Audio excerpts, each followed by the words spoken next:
Hi mga langga, isang mapagpalang araw sa bawat isa. So for today's mini vlog, ayan, share ko sa inyo kung paano gumawa ng atsara papaya. So madali lang ito mga langga. So kung gusto nyo matuto, panoorin nyo ito hanggang dulo. So ito nga mga langga, nagdikdik na tayo ng ating mga kakailanganin na spices. So meron tayong bell pepper, meron tayong ayan, so hiwain natin yung bell pepper natin mga langga. Ayan, so yung hiwa niya is yan, ganyan lang siya na maninipis.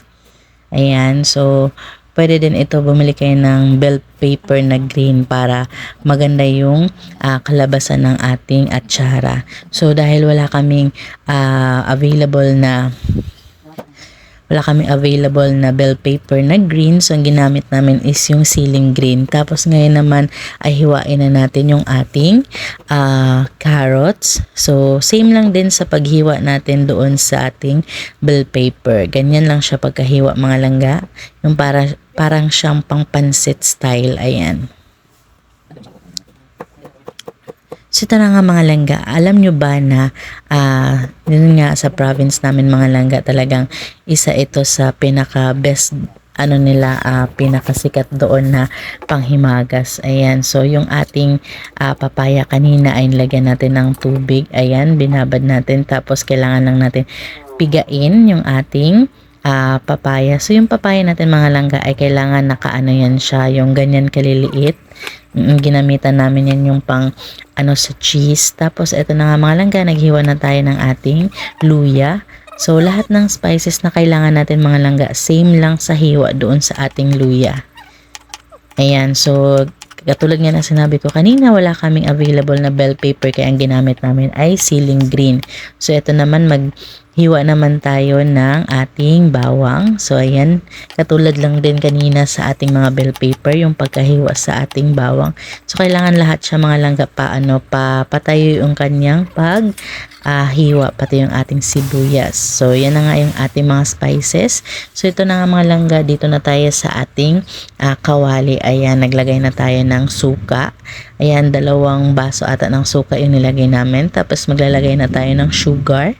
Ayan, so kailangan lang tansyahin natin yung paglagay natin ng sugar, and tapos kailangan natin ihalo yan para naman matunaw yung kanyang sugar. Ayan, so kita nyo naman kumukulo na yung ating suka na may sugar. So katulad ng sinabi ko, ayan, halo-haluin lang natin yan hanggang sa matunaw yung ating sugar. Ayan, so nilagyan natin siya ng paminta. Ayan, so pakuluin lang natin yan siya mga langga. Ayan, pakuluin lang natin hanggang sa maluto na yung ating suka. So pinatay muna natin, tsaka natin nilagay yung ating papaya. Ayan, nilagay natin yung ating grated na papaya, tapos yung ating mga spices kanina, yung ating bell pepper, yung ating carrots, bawang, sibuyas, luya, at yung ating ayan, so pag halu-haluin lang natin yan siya lahat mga langga hanggang sa ma-absorb na ng ating papaya or ng ating mga spices yung suka kanina na may sugar. So ganyan lang siya mga langga.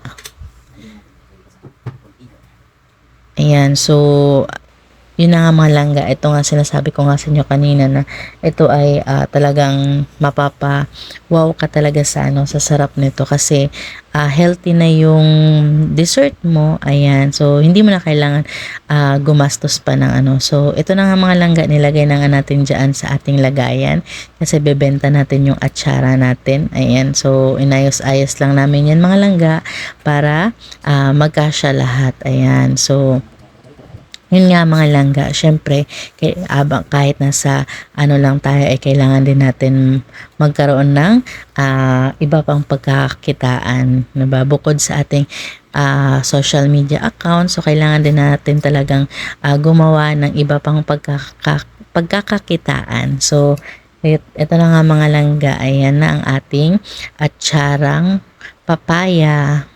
Yan, so nilagay na natin sa lagayan. Ayun na siya, ready na siya para ibenta natin. Yun lang mga langga. Salamat sa inyong panonood, and don't forget to follow, like, and comment, and pakishare na rin kung nagustuhan niyo yung video ito. God bless you!